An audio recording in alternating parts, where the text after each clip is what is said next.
had some interesting things to say about Nikola Jokic and his latest bid for MVP. Kendrick Perkins appears to play the race card. Let's play the clip and I will get your thoughts. When it comes down to guys winning MVP since 1990, it's only 3 guys that won the MVP that wasn't top 10 in scoring. Do you know who those 3 guys were? Who were they? Steve Nash, Jokic, and Dirk Nowitzki. Now, Dirk Nowitzki. what do those guys have in common? I'll let it sit there and marinate. You think about it. Now, here's the thing when it comes down to the MVP conversation and why I say the goalpost move. It's because it was during the time in 2006 when Steve Nash won his second MVP, when he had a roster full, didn't have the best record in the league, and Kobe Bryant was averaging 31.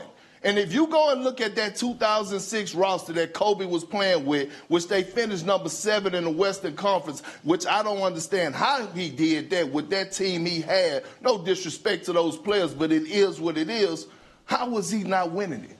Leading the league in scoring that year. So when it comes down to moving the goalposts for certain individuals to win it, again, is it Uchiwali or is it One Mike? Like, what song are we actually dancing to right now? Why is this subject not brought up? What do those 3 guys have in common when they won the MVP for us? Steve Nash, Dirk Nowitzki, and Jokic. That wasn't top 10 in scoring. We moved the goalpost so much. So don't come giving me, oh, they're the number 1 seed this year in the Western Conference, so he's averaging triple-double. That's why he should be the clear-cut favorite. They wasn't the number 1 seed last year. They was actually the number 6 seed. One seed from being in the play-in tournament. So that's my whole thing is like, why we move the goalposts for certain people and then for others, we don't. So when I was trying to make a case 2 years ago for Chris Paul, when I was saying, hey, you know what? The Phoenix Suns, Chris Paul, same organization, same position, same results. Why is he not getting the love that Steve Nash was getting when he was in Phoenix for as the MVP candidate or winning being the MVP frontrunner? I'm just trying to say, Stephen A., am I missing something here? Steve, is he missing something? You mean Dilbert Perkins? Because he almost went all the way there, except he didn't have the guts to say it. He just wanted to let it marinate. Kendrick, finish around the hole, brother. You want to go there, go there. I kind of, the point is actually kind of solid. But Kendrick or Dilbert, say it. Make your point. Seriously. It's an interesting debate for one reason, and I was just thinking about this. Who the hell really cares about the NBA MVP? You know why? Nobody cares about the regular season, including the players. I was just kind of like watching this, and I'm thinking about it saying, why does anyone care? The players don't care. They load manage. There's really no pride anymore. These guys are just there for their own whatever, fill out a contract, take a couple of weeks off a year. So I'm kind of like, I think this award really does not mean as much as it did in the 80s, 90s, and 2000s. I'm just being dead serious about it. And I want to go back to that Kobe year where they finished, I think, in 7th place. That Laker team, if I'm not mistaken, that was Smush Parker, LaRon Prophet, Kwame Brown, I think, may have on that team, or it was like Shammond Williams, Chris Mim. Lamar Odom was pretty good. And I just remember thinking he's the best player in the game. There was no doubt about it. He had reached his apex a year or two after Shaq had left. However, that team struggled to make the playoffs and they got bounced in the first. I actually didn't have that much of a problem with Nash winning the MVP. Okay, that does not make him better than Kobe Bryant, though, because there's no all-time list that will have Steve Nash over Kobe Bryant. But back then, I don't remember a lot of load management going on.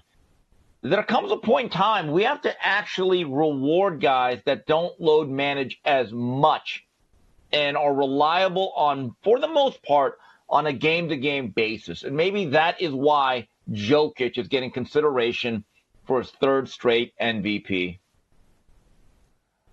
Look, here's where I think Kendrick is off because he's referencing the 2006 season. And help me if I'm right or wrong here. Kobe Bryant's rape allegations happened in 2003. Am I right? The year the three-peat and there was ended. and so there was a period of recovery for Kobe's reputation that happened. Kobe's this revered figure now. In the immediate aftermath of those rape allegations, he was not a revered figure. He spent many years having to recover from those rape allegations, and I think that's why Kobe only has one MVP trophy. If not for the rape allegations, I think Kobe probably would have had 3 MVP trophies. Well, Jason, go back to that time right after Shaq. So they get bounced by the Pistons, and Shaq made it clear, I'm out of here. I still remember that week after thinking, oh, God, it's over. People have to forget, the Lakers became an afterthought.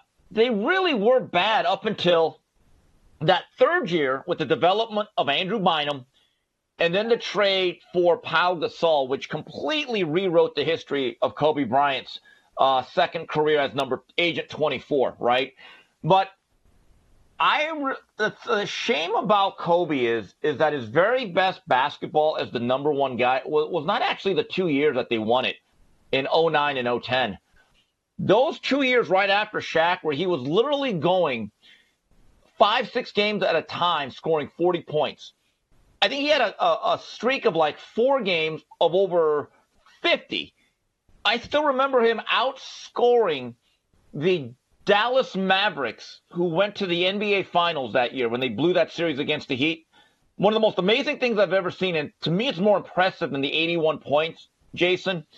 He outscored the Mavericks by himself 63 to 62 in 3 quarters. It was a Sunday night game. The Lakers got on top big, and I remember thinking Kobe could make a run for 100. But the game was such a blowout, Phil Jackson pulled him, and I'm thinking, ooh. And we saw, but here's the problem. Nobody cared about the Lakers. Nobody actually cared about the Lakers. And it's really a shame that his best basketball, I think, is to a certain degree forgotten about. But again, the award is different, though. It's not just purely stats, and it's not just purely who's the best player, because, Jason, let's be honest about it. There was probably an 8-year stretch where nobody else except the guy by the name of Michael Jordan should have won that MVP, and that wasn't always the case. Yeah, I know one year Karl Malone won the MVP. Barkley. And I think he averaged 23 points a game. Barkley won it in 93. And maybe that was in the top 10 or whatever, and Kendrick's point stands up. But I just playing the race card on the NBA MVP just doesn't make sense. That's not these and reevaluating what happened 20 years ago or 18 years ago. It's impossible to do because Kendrick Perkins, again, I don't think can factor in what the thinking was about Kobe and his reputation and what was impacting his MVP case at that time. Kobe was not liked the way that he was liked and now revered at this point. But it took several years after those rape allegations for Kobe's reputation to recover, and that hurt his MVP chances.